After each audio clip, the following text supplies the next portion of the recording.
जिंदगी की राह में कहीं खो गया है इंसान। मंजिल मिल जाएगी, जरा खुद को तो पहचान। हौसलों को कर बुलंद, पूरे होंगे अरमान। ऊंचे हो विचार, मुश्किलों में हो मुस्कान। राजयोग के राज को जान, जिंदगी बने आसान, जिंदगी बने आसान, जिंदगी बने आसान। नमस्कार दोस्तों, ओम शांति। स्वागत है आपका हमारे प्रोग्राम जिंदगी बने आसान में। दोस्तों, 3 चीजें हैं जो कभी भी छुप नहीं सकती। पहला है सूरज, दूसरा है चंद्रमा और तीसरी बात है सत्य। सत्य के साथ चलने वाला व्यक्ति कभी भी निराश नहीं होगा। वो भले उसकी कुछ परीक्षाएं आएंगी, लेकिन वो परीक्षाओं को पार करके फिर भी अगर सत्य की राह पर चलता रहेगा तो उसे अपनी मंजिल ज़रूर मिलेगी। इस बात के साथ आज के प्रोग्राम की हम शुरुआत करते हैं। हमारे साथ हैं डॉक्टर सतीश गुप्ता जी। स्वागत है आपका हमारे प्रोग्राम में डॉक्टर साहब। हाँ जी। ओम शांति। अच्छा डॉक्टर साहब, आजकल जैसे हम देख रहे हैं सोसाइटी के अंदर में कई लोगों को साइकोटिक डिसऑर्डर्स होने लगे हैं और ये बहुत बड़ी समस्या बनती जा रही है और काफ़ी लोगों को पता भी नहीं होता कि उनको ये डिसऑर्डर है। तो ऐसे में आप स्किज़ोफ्रेनिया की अगर हम बात करें, इसका एग्जैक्ट वे में अगर आप हमें अर्थ समझा सकें तो हमारे लिए बेहतर होगा। सी बेसिकली स्किज़ोफ्रेनिया का मतलब है डिसऑर्गेनाइज्ड, जी। डिसोसिएटेड। जो हम मतलब समाज से जो हमारा जो अंदर थॉट प्रोसेस है, हमारा जो इमोशंस हैं, हमारा जो एक्सप्रेशन है, हमारी जो वर्किंग कैपेसिटी है, वो एक तरह से डिसऑर्गेनाइज्ड हो जाती है। ओके। हम रियलिटी से कट जाते हैं, जी। इनसाइट हमारे अंदर कम हो जाती है और हम एक अलग ही मेक बिलीव वर्ड, डिल्यूशंस होने लगते हैं, है ना। जो एक बिलीफ सिस्टम, जैसे कोई मुझे प्रेरित कर रहा है, कोई मुझे चला रहा है, कोई मुझे बाहर से कंट्रोल कर रहा है। ओके। हालुसिनेशंस क्या होते हैं, जिसमें मतलब कोई आवाज़ें आने लगती हैं, स्पेशली ऑडिटरी हालुसिनेशन ज़्यादा होते हैं। ओके। स्किज़ोफ्रेनिया में एक प्रॉब्लम क्या होती है, लोगों को अधिकतर क्या होता है कि ऐसे कोई थर्ड पर्सन, 2 लोग बात कर रहे हैं, मेरे बारे बात कर रहे हैं। ओके। मतलब जो पेशेंट है वो समझता है कि मेरे बारे में 2 लोग बातें हो रही हैं। ओके। वो मुझे कोई लोग इसके लिए एक्साइट कर रहे हैं, जैसे कि इसके लिए कुछ करने के लिए कर रहे हैं। कई बार पैरानॉइड आइडियाज़ आने लगते हैं। पैरानॉइड माना परसिक्यूटरी आइडियाज़, ये व्यक्ति मेरे बारे में कुछ प्लानिंग कर रहे हैं। अच्छा। तो इस तरह से मतलब जो है ये इस तरह की फीलिंग्स आना, है ना। या फिर जो है ग्रैंडियर के आइडियाज़, ग्रैंडियर माना एकदम से जैसे बहुत अपने आप को अलग ही समझने लगते हैं। अच्छा। कोई अलग, मतलब जैसे हम कोई बहुत बड़े बन गए हैं, अच्छा। है ना। अपनी बहुत एक्सपेंसिव लाइफस्टाइल जीना शुरू कर देते हैं, सारा पैसा खर्च कर देंगे थोड़े दिनों में, है ना। ओके। तो वो इस तरह का, जैसे एक तरह से abnormal behaviour which was not there in the past. Okay. मतलब एकदम डिफरेंट बिहेवियर हो जाता है और एकदम आदमी को परिवार वाले समझ सकते हैं ये व्यक्ति का बिहेवियर अलग टाइप का हो गया है। करेक्ट। साइकोमोटर रिटार्डेशन हो जाती है, सुसाइडल टेंडेंसी भी हो सकती है ना। तो इस तरह की जैसे एक तरह का बिहेवियर जो कि अनकंट्रोल्ड बिहेवियर है और जिसमें आदमी एकदम जैसे समाज में यूजलेस जैसा हो जाता है। ओके। अपने लिए तो होता है, समाज के लिए भी यूजलेस जैसा हो जाता है।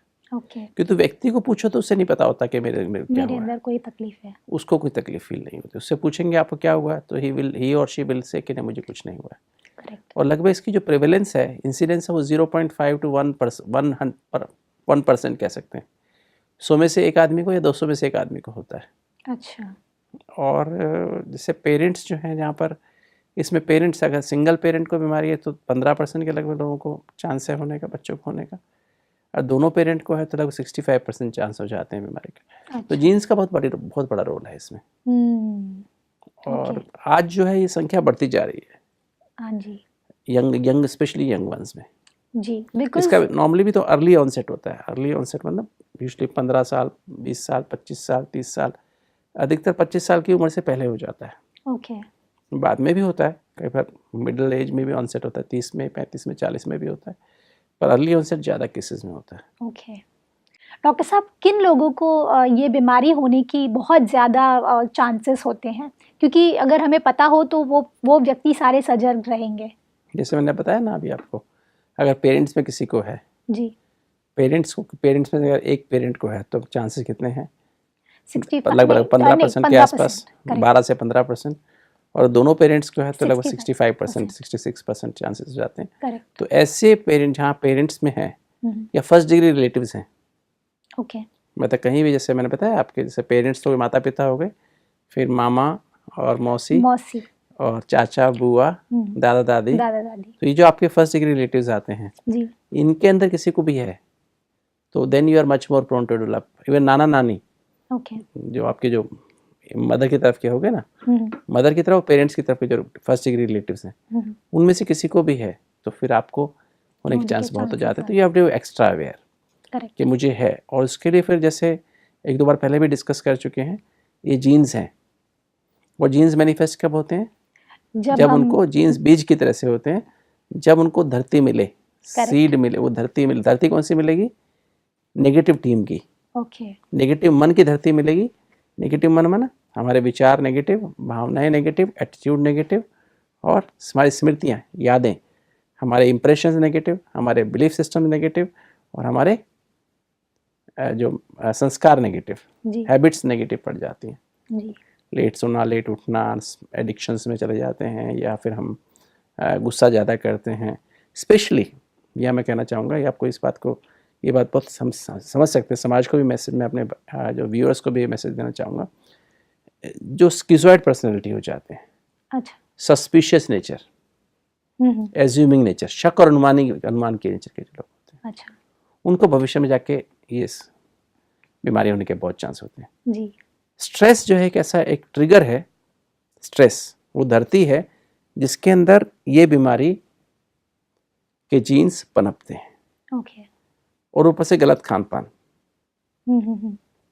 तामसिक तरह का भोजन खाना, नॉन वेज खाना, या आप जैसे बहुत चाय कॉफ़ी, बहुत सॉफ्ट ड्रिंक्स, हॉट ड्रिंक्स पीना, जी, एडिक्शंस में चले जाना, ड्रग एडिक्शंस में चले जाना, ये जो चीज़ें उस चीज़ को प्रेसिपिटेट कर देंगी।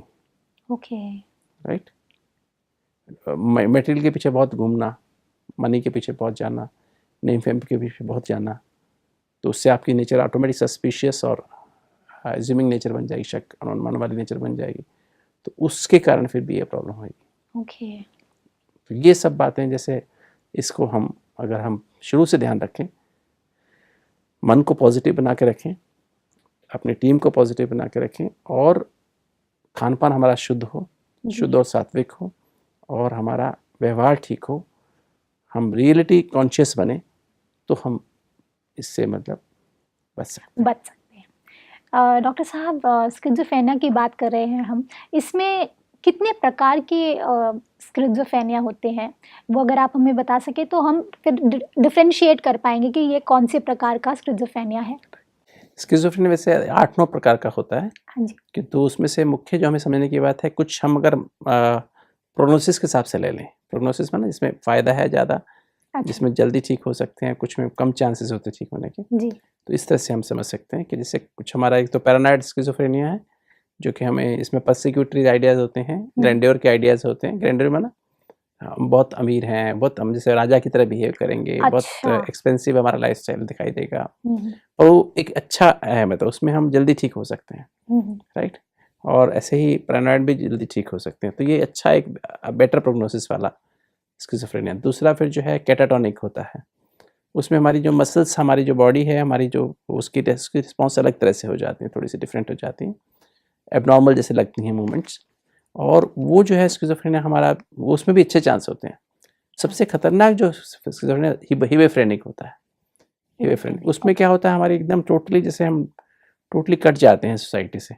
अच्छा। और उसमें हमारी इंसाइट एकदम खत्म हो जाती है, और उसमें चांसेस बहुत कम होते हैं रिकवरी के।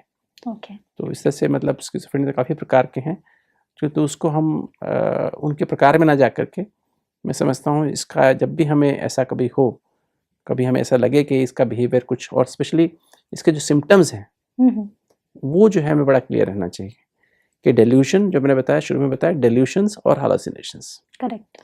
ऐसा कुछ हमारे अंदर, ऐसे हमें एक तरह के हमारा जो बिलीफ सिस्टम होता है, जैसे कि हमें लग रहा है कोई तीसरा आदमी, कोई बाहर वाली एक्सटर्नल स्टिमुलाई, एक्सटर्नल कोई चीज़ है जो मुझे कंट्रोल कर रही है। ओके। जी। राइट। ऐसी फीलिंग रहना, ये डेल्यूशंस होने लगते हैं। कि मुझे कोई कुछ बोल रहा है, मुझे कुछ प्रेरित कर रहा है कोई।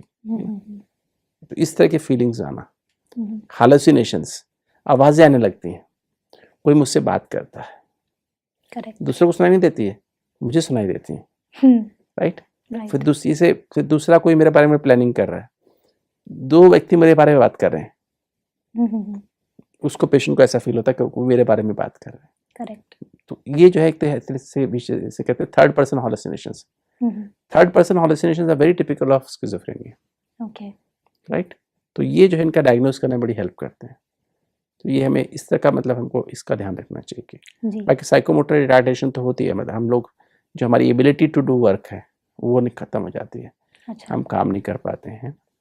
हम जैसे अपने आप से, जैसे मैं बाद में रिपीट नहीं करना चाहूँगा किस तरह से हम लोग लॉस ऑफ इंसाइट हो जाती है जी, है ना। तो वो इस सब बातें इसको हमें सही ढंग से समझ करके हमें तुरंत एक साइकेट्रिस्ट की मदद लेनी चाहिए, ओके, क्योंकि साइकेट्रिस्ट कुछ आजकल, पहले तो शुरू में मेडिसिन बहुत कम थी, अभी तो बहुत अच्छी अच्छी मेडिसिन पर आ गई हैं, हाँ जी, नई मेडिसिन आई हैं, वो मेडिसिन की मदद लेनी चाहिए। जी, तो उन मेडिसिन के साथ साथ हमें घर में, हमारा घर का वातावरण, हमें जो है इसे कहते हैं एक बिहेवियरल थेरेपी भी कहते हैं और होम थेरेपी भी, फैमिली थेरेपी भी कहते हैं, ओके, कि हमारे घर का वातावरण पॉजिटिव हो, डिमांडिंग ना हो बच्चे के साथ, या जो बच्चा है बड़ा जो भी उसमें सफ़र कर रहा है तो उसमें डिमांड ना हो, उसको एक्सेप्ट करें हम, और हमारा लवफुल बिहेवियर उसके प्रति अच्छा, वो बहुत मदद करता है, इट गोज़ अ लॉन्ग वे।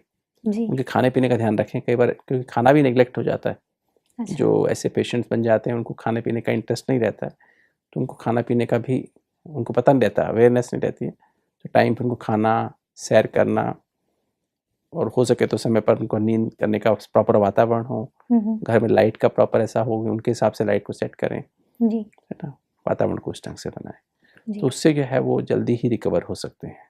और okay, time time medical care, खाली एक बार नहीं, एक बार दिखा देने की बात नहीं, कि बार बार फिर मेडिकल केयर की आवश्यकता होती है, ओके, क्योंकि कई बार पेशेंट रेजिस्ट करता है अच्छा, इलाज के लिए, क्योंकि उसको नहीं पता होता कि वही सही है और शी इज सफरिंग, ओह, तो वो दवाई लेने में भी, दवाई भी देनी पड़ती है, हम्म, तो टाइम पे दवाई देना बहुत आवश्यक है, जी, क्योंकि पेशेंट दवाई नहीं लेगा, दवाई फेंक भी देगा।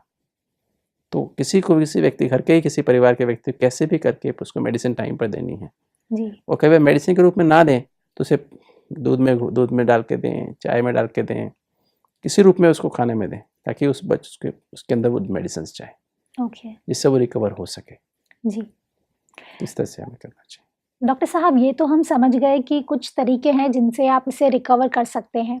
अब सिम्पटम्स के बारे में भी हमने बात कर ली, लेकिन सबसे मेन जो रूट कॉज़ होता है कि वो होता क्यों है?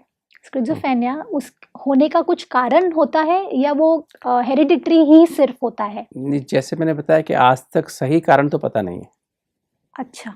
डिप्रेशन का भी सही कारण तो पता नहीं है, हुँ, बाकी बहुत सारी थ्योरीज हैं इसके बारे में ना, ओके, ऐसे थ्योरीज कही जाती हैं। एक तो जीन्स की मैंने बताया, जेनेटिक हेरिडिटरी जीन्स, ये देखने में आया कि जिनके पेरेंट्स को होता है स्किज़ोफ्रेनिया, उनको या फर्स्ट डिग्री रिलेटिव्स को होता है, उनमें ज़्यादा चांस होते हैं ओके, किंतु इसके बारे में that is also not the cause. सारे स्किज़ोफ्रेनिया केसेस ऐसे नहीं होते जिनके पेरेंट्स को है, ओके, ऐसे बहुत सारे केसेस होते हैं जिनको स्किज़ोफ्रेनिया इनकी फैमिली में कहीं भी नहीं, फिर भी उनको स्किज़ोफ्रेनिया है। तो उनकी अलग अलग थ्योरीज हैं फिर ना, जैसे एक तो हमारी जो डिफरेंट थ्योरीज हैं उसके अनुसार, जैसे एक तो स्ट्रेस थ्योरी है जी, कि स्ट्रेस जो आज स्ट्रेस जो है मतलब एक समाज में स्ट्रेस बढ़ रही है, डिमांड्स बढ़ रही हैं, एग्रेसिवनेस बढ़ रही है, तो उस विशेष साइकिल में आदमी फंस जाता है, और उसके कारण ऐसे थॉट प्रोसेस शुरू होते हैं, उसके जो न्यूरो ट्रांसमीटर्स हैं, हार्मोन्स हैं, वो एक न्यूरो एंडोक्राइन थ्योरी भी है, कैसे हार्मोन्स हमारे, कैसे जो हमारी न्यूरल फाइनली फायरिंग होती रहती है लगातार, और कैसे वो फिर हमारे इवन जीन्स भी बन जाते हैं।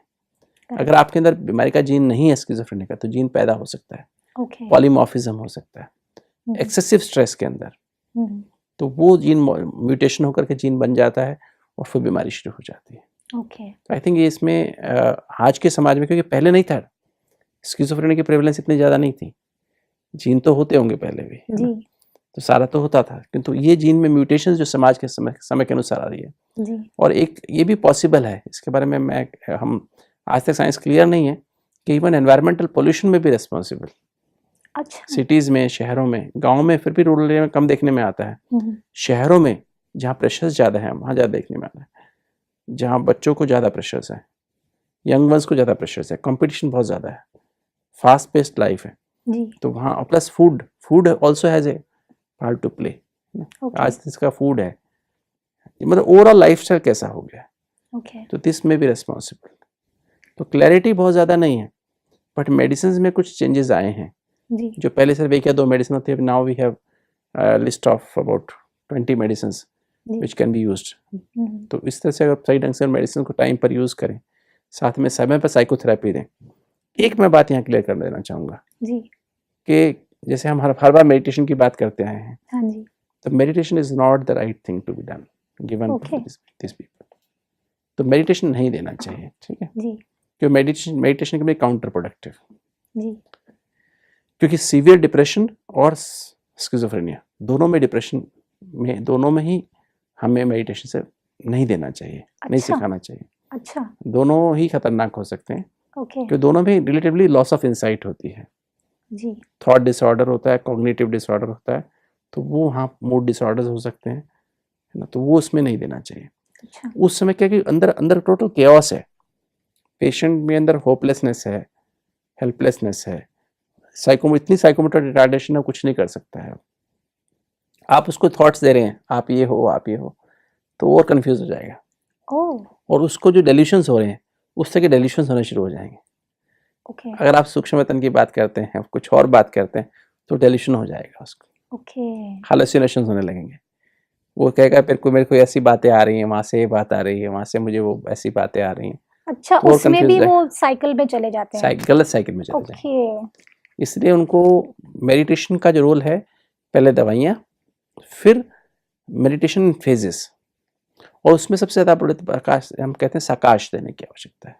अच्छा पेरेंट्स का बहुत हेल्पफुल एटीट्यूड, फैमिली मेम्बर्स का बहुत हेल्पफुल एटीट्यूड, उनको मेडिटेशन करने की आवश्यकता है, पेरेंट्स को और फैमिली मेम्बर्स को, ताकि वो उस बात को सहन कर सकें, समझ सकें और परख सकें, जी सही समय पर निर्णय कर सकें, उसकी पेशेंट की बड़ी से बड़ी बात को भी छोटा बना सकें, करेक्ट समेट सकें जी और उसे कोऑपरेट कर सकें, ना कि उससे एक्सपेक्ट करें, राइट। जैसे जैसे फिर ऐसी हेल्प जब बच्चे को मिलती है, वही मैं आपको फिर कहूँगा कि अनकंडीशनल, डिग्निफाइड, रेस्पेक्टफुल केयर मिलती है, करेक्ट सेल्फलेस केयर मिलती है, जिसे हम सेल्फलेस लव कहते हैं, निस्वार्थ प्यार मिलता है, नैसर्गिक प्यार मिलता है, बिना किसी एक्सपेक्टेशंस के, तो वो प्यार, वो फीलिंग हील करती है।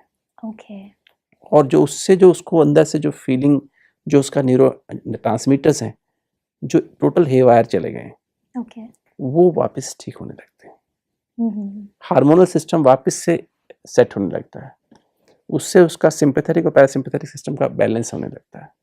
Correct. It is a long process, अच्छा it may not happen in days, in few days, it may take weeks and months.